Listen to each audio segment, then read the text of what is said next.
வணக்கம் அன்பர்களே. இன்றைக்கு நம்ம பார்க்கக்கூடிய ஒரு அற்புதமான ஒரு காணொளி என்னவென்றால், வருகின்ற 30/4/2024 வரை மேச மனையில் இருக்கின்ற குரு பகவானால ஏற்படக்கூடிய மாற்றங்கள் திருப்பங்களை பற்றியும், செவ்வாயினுடைய பெயர்ச்சி சுக்கிர பகவானுடைய பெயர்ச்சியால் ஏற்படக்கூடிய பலன்களைத்தான் டீட்டெயிலாக இந்த பதிவில் நம்ம பார்க்க போகிறோம். அதற்கு முன்னால் நம்முடைய சேனலை நீங்கள் ஃபர்ஸ்ட் டைம் பார்ப்பவர்கள் என்றால் மறக்காம சப்ஸ்கிரைப் பண்ணிக்கிங்க. ரிஷபராசி அன்பர்களே, சுக்கிர பகவானை ஆட்சி வீடாகவும் சந்திர பகவானை உச்சமாக கொண்ட இந்த ரிஷபராசி அன்பர்களுக்கு மேச மனையில் இருக்கின்ற குரு பகவானால, அதாவது இந்த 90 நாட்கள், அதாவது 30/4/2024 வரை என்ன மாதிரியான பலன்கள் அப்படின்னு பார்க்கும் பொழுது, அந்த 8ஆம் அதிபதியாக இருக்கக்கூடிய குரு பகவான் 12ஆம் இடத்தில் அமர்ந்திருக்கார். அப்போ அந்த 12ஆம் இடத்தில் அமர்ந்து கொண்டு 8ஆம் இடத்தை பார்க்கின்ற காரணத்தால திடீர் அதிர்ஷ்டம், திடீர் பணவரவு, வெளிநாட்டு சார்ந்த விஷயத்தில் சாதகமான சந்தர்ப்ப சூழ்நிலைகளை நிச்சயமாக உருவாக்கும். ஏன்னா கடந்த காலத்திலையும் குரு பகவான் அங்கே 12 தான் இருந்தாரு சார். அப்போ எனக்கு ஒரு திடீர் அதிர்ஷ்ட வாய்ப்பே கிடைக்கலையே, வேலை பிரச்சனை ஏற்பட்டதே, ஒரு நல்ல அதிர்ஷ்டம் என்பது கிடைக்கலையே அப்படின்னு இருக்கக்கூடிய ரிஷபராசி என்பர்களுக்கு, என கடந்த காலத்தில் பார்த்தீங்கன்னா அந்த குருவோட ராகு இணைவு பெற்றிருந்தது. அப்போ ராகு கிரகணத்துவத்தோட அந்த குருவினுடைய பலனை குறைத்தது அப்படின்னு சொல்லுவேன்.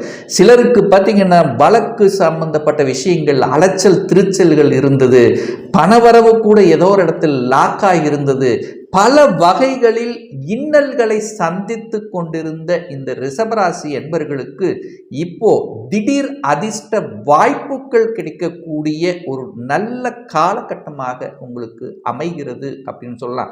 ஏன்னா அந்த 12ஆம் இடம் சுபத்துவமாக இருந்தாலே வெளிநாட்டு சார்ந்த விஷயங்கள்ல அனுகூலத்தை தரும். ஒரு விசா அப்ளை பண்ணி காத்து கொண்டிருந்தவர்கள் அல்லது வெளிநாட்டில் ஒரு வேலை பார்க்கணும் என்று நினைத்து கொண்டிருந்த ரிஷபராசி அன்பர்கள் பார்த்தீங்கன்னா அந்த அமைப்பை உருவாக்கி கொடுக்கும். நான் ஒரு சாஃப்ட்வேர்ல இருக்கிறேன், நான் வெளிநாட்டில் போகணும் அப்படின்னு கடந்த சில மாதங்களாகவே நான் ட்ரை பண்ணிட்டு இருந்தேன்னா, இப்போ இந்த காலகட்டம், இந்த 3 மாதங்களுக்குள் நீங்கள் வெளிநாட்டுக்கு சென்று வேலை பார்க்கக்கூடிய சந்தர்ப்பங்களை உருவாக்கும். அதே சமயத்தில் ஒரு வம்பு இருந்தது, வழக்கு இருந்தது, செய்யாத குற்றங்களுக்காக ஒரு தண்டனை இருந்தது, இந்த மாதிரியான ஒரு வழக்கு ரீதியில ஒரு பிரச்சனையுடன் அல்லல் பட்டு கொண்டிருந்த ரிஷபராசி என்பர்கள் அதிலிருந்து விடுதலை பெறக்கூடிய அமைப்பு. எதெல்லாம் நமக்கு தொல்லை கொடுத்து கொண்டிருந்ததோ, எதெல்லாம் தடைகளை ஏற்படுத்தி கொண்டிருந்ததோ அது என்ன ஆகும், உங்களுக்கு நல்லதாக மாறக்கூடிய அமைப்பு.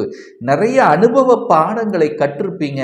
அந்த அனுபவத்தின் மூலமாக நல்லவைகள் நடக்கக்கூடிய சந்தர்ப்பங்கள், குருமார்களினுடைய ஆசீர்வாதங்கள், பெரியோர்கள், பெரிய மனிதர்களினுடைய தொடர்புகளையும் இந்த காலகட்டம் உங்களுக்கு நிச்சயமாக ஏற்படுத்தும். ஏன்னா இந்த குரு பகவான் அப்படிங்கிறது 11ஆம் அதிபதி அல்லவா? அப்ப 11ஆம் அதிபதி தனக்கு 2ஆம் இடத்தில் உட்கார்ந்திருக்கார். அப்போ நிறைய செலவுகள் செய்யக்கூடிய தன்மை, அதை சுப காரியங்கள் செய்யக்கூடிய அமைப்புகளும் சந்தர்ப்பங்களும் இந்த காலகட்டம் உங்களுக்கு சிறப்பாக இருக்கு அப்படின்னு சொல்லணும். அதே சமயத்தில் உங்களுடைய ராசி அதிபதி என்று சொல்லக்கூடிய அந்த சுக்கிரன் 9ஆம் இடமான பாக்கியஸ்தானத்தில் உட்கார்ந்து இருக்கிறது உங்களுக்கு லக்னம், அதாவது உங்க ராசி ஒரு நல்ல தன்னம்பிக்கை கொடுக்கக்கூடிய செயலாக இருக்கும்.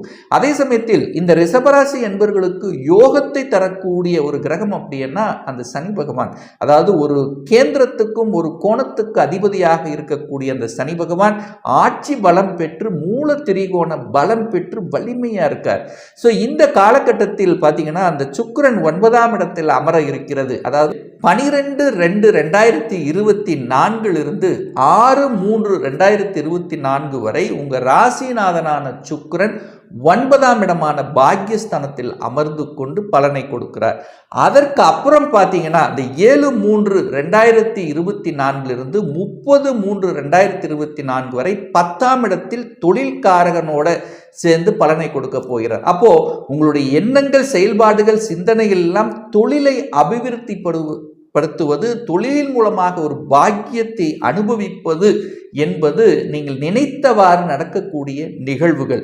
அப்போ தொழிலை விரிவுபடுத்துவது, தொழிலில் லாபம் இல்லாதவர்களுக்கு தொழிலை எப்படி நம் லாபமாக செயல்படுத்துவது, என்ன மாதிரியான ஒரு ஸ்ட்ராட்டஜி பிளானை புகுத்துவது, அந்த செயல் திட்டங்கள் எல்லாமே உங்களுக்கு வெற்றிகரமாக முடியக்கூடிய வாய்ப்புகள். ஸோ இதுவரைக்கும் இதை செய்தால் வெற்றி, இதை செய்தால் நமக்கு தோல்வி, அப்போ இதுதான் நம்ம செய்யணுங்கிறத 100% ஸ்ட்ராங்கா ஒரு நல்ல ஒரு உந்துகோலோட ஒரு புத்திசாலித்தனத்தோட செயல்பட்டு வெற்றி காணக்கூடிய ஒரு அற்புதமான காலகட்டம் இந்த ரிஷபராசி என்பவர்கள்.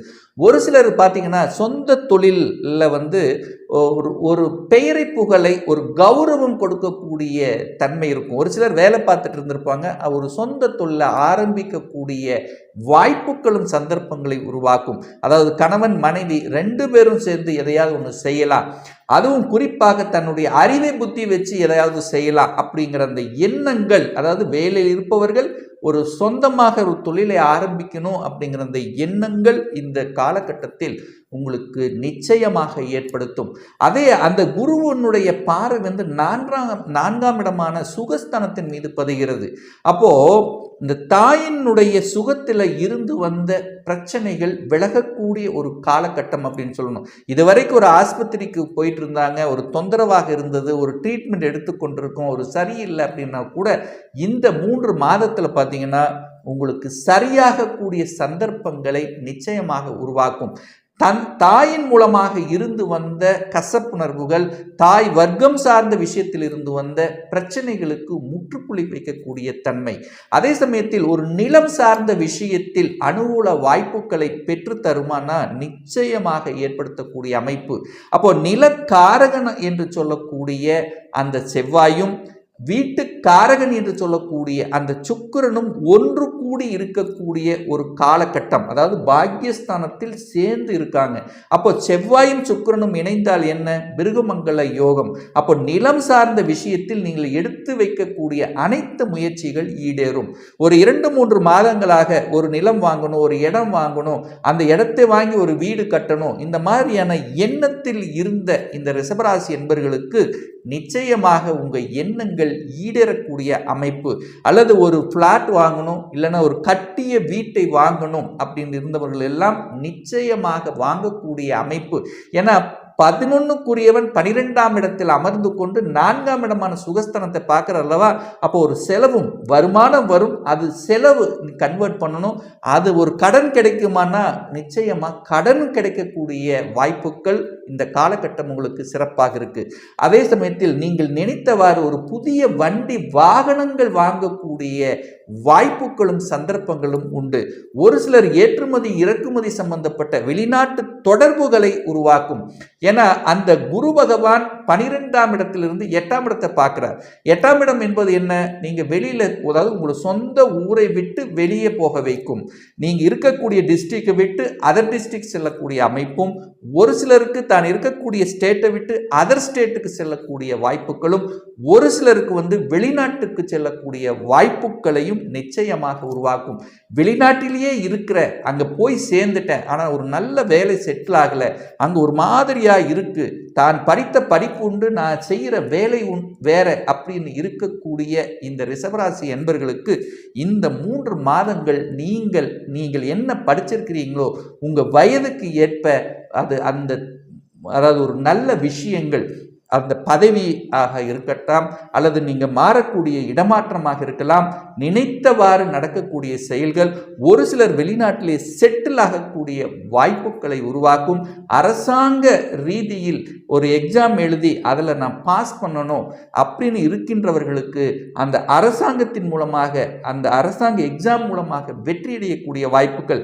என பல தடவை எழுதிட்டேன், 3-4 தடவை எழுதி தோற்று போயிட்டேன், மறுபடியும் நான் வெற்றி பெறணும், அந்த எண்ணத்தில் இருப்பவர்களுக்கு நல்லவை நடக்கக்கூடிய செயல்கள். இந்த மாணவர்களுக்கு பார்த்தீங்கன்னா நல்ல மார்க் வாங்கக்கூடிய அமைப்பு. அதாவது இந்த ராசி அதிபதி 9ஆம் இடத்தில் அமர்ந்திருக்கார்லவா, அப்போ அந்த குரு வலுப்பெற்று இருக்கார். இதுவரைக்கும் கிரகணத்துவம் அறிந்து குருவினுடைய இது கொஞ்சம் ஒரு மாதிரி டல்லாக இருந்தக்கூடிய விஷயமாக இருந்தாலும் இப்போ குருவும் நல்லா இருக்கக்கூடிய தன்மையும், நிச்சயமாக உங்க ராசிநாதன் பாக்கியஸ்தானத்தில் இருக்கின்ற காரணத்தாலும் 5ஆம் இடத்தில் கேது இருக்கார் அல்லவா, அந்த கேது உள்ளுணர்வு சக்திங்கிறது உங்களுக்கு சிறப்பாக இருக்கும். இதை செய்தால் இதைத்தான் நான் படிக்கணும் அப்படிங்கிறதுல குறிக்கோளோட இருப்பீங்க. ஒரு நல்ல டார்கெட் ஃபிக்ஸ் பண்ணி அதில் செயல்படுத்தக்கூடிய வாய்ப்புகள், வெளிநாட்டில் போய் படிக்கக்கூடிய வாய்ப்புகள், இந்த படிப்பு சார்ந்த விஷயத்தில் இந்த ரிஷபராசி என்பர்களுக்கு இந்த 3 மாதம் நினைத்தவாறு செய்யக்கூடிய சந்தர்ப்பங்களை ஏற்படுத்தும். ஒரு சிலருக்கு திருமணத்தில் ஒரு தடை கொடுத்து கொண்டிருந்தது அப்படின்னு இருக்கிறவங்க நிச்சயமாக உங்களுடைய தசா புத்தி, ஒரு நல்ல தசா புத்தி நடக்கும்போது, என குரு பலன் இல்லை அப்படின்னாலும் நீங்கள் இப்போ எடுக்கக்கூடிய முயற்சியினால இந்த 2-3 அதாவது இந்த ஏப்ரல் மாதத்துக்கு பிறகு பார்த்தீங்கன்னா அனைத்து விதமான திருமண தடைகள் எல்லாம் இந்த ரிஷபராசினருக்கு விலகுங்கிறதுல எந்த மாற்று கருத்து இல்லை.